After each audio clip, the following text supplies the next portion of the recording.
In real-time systems, managing resources isn't just about efficiency, it's about survival. A missed deadline in a critical task can mean system failure, data loss, or even danger. That's why real-time resource management is all about allocating CPU, memory, I/O, and network bandwidth with precision and predictability. In this lesson, we'll explore how real-time operating systems ensure tasks get the right resources at the right time without collisions or delays, so your system stays fast, stable, and mission-ready. In real-time systems, predictability is everything. When a task requests access to a resource, it's not just a question of if it gets it, but when. That's where time-bounded access comes into play. It ensures that a resource is made available within a guaranteed time frame, typically measured in microseconds or milliseconds. This predictability is critical in applications like robotic actuation, where a delayed response can throw off the entire control loop. Deterministic allocation ensures tasks consistently receive the same resource access time, no matter what else is running. This means high-priority tasks aren't left waiting because a low-priority task got greedy with a shared peripheral. That's where priority inversion prevention kicks in. Protocols like priority inheritance temporarily raise the priority of the lower priority task, holding the resource to match that of the blocked high-priority task.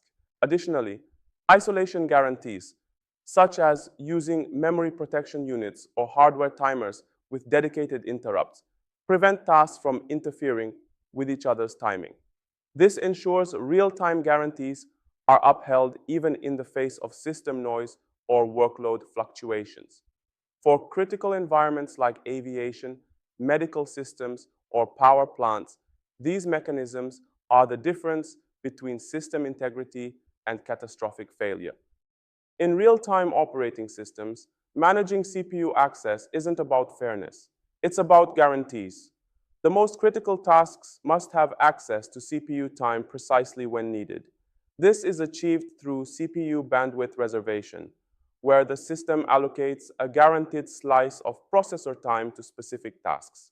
Tools like rate monotonic analysis, RMA, help engineers calculate safe utilization thresholds for periodic tasks.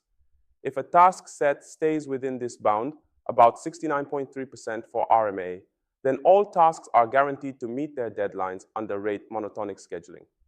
Another tool is execution time monitoring, which tracks how long each task runs. If a task exceeds its worst-case execution time, WCET, the system can respond by logging an error, resetting the task, or invoking a fallback routine.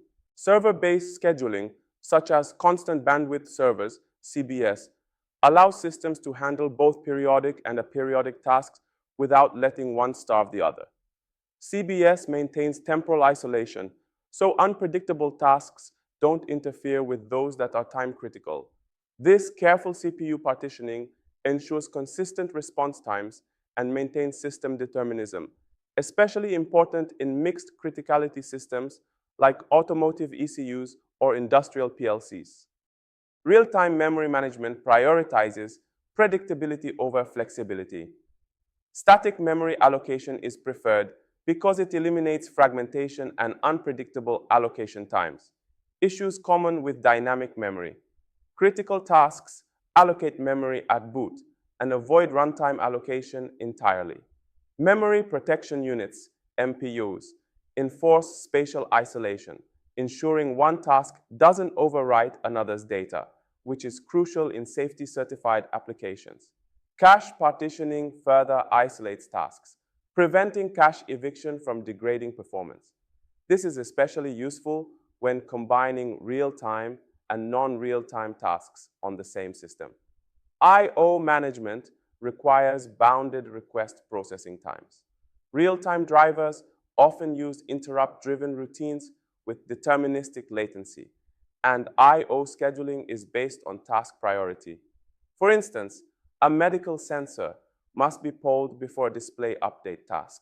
On the network side, protocols like time-triggered Ethernet, TTE, and time-sensitive networking, TSN, provide precise control over communication timing. Bandwidth reservation ensures messages arrive predictably, avoiding jitter or loss. These capabilities are essential in domains like robotics, avionics, or synchronized sensor fusion, where timing precision is mission critical. Temporal isolation ensures that the timing behavior of one task doesn't interfere with another. In safety-critical systems, this is essential for achieving certification and ensuring fault containment. Scheduling enforces this isolation using strict priority rules. If a lower priority task holds a shared resource, it can block higher priority tasks, causing priority inversion.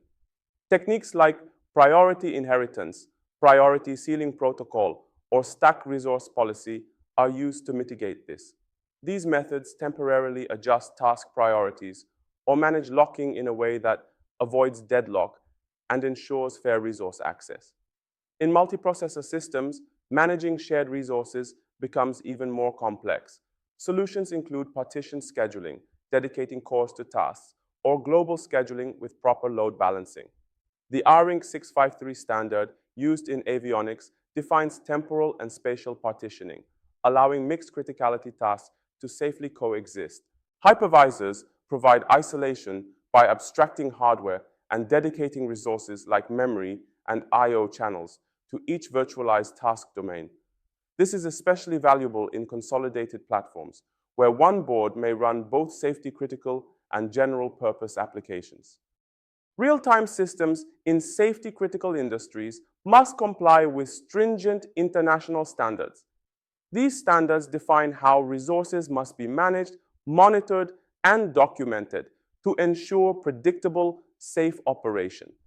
In aviation, the DO 178C standard requires evidence of worst-case execution time analysis and temporal isolation.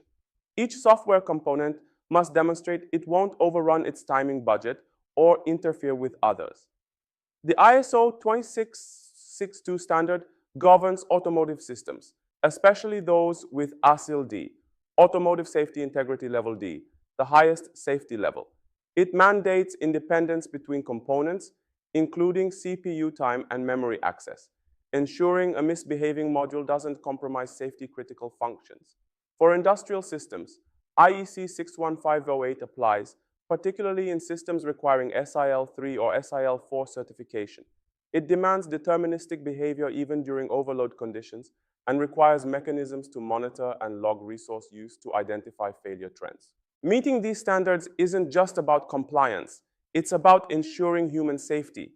Whether it's braking systems, robotic surgery, or power grid control, the RTOS must provide provable guarantees that all resources will be available exactly when needed.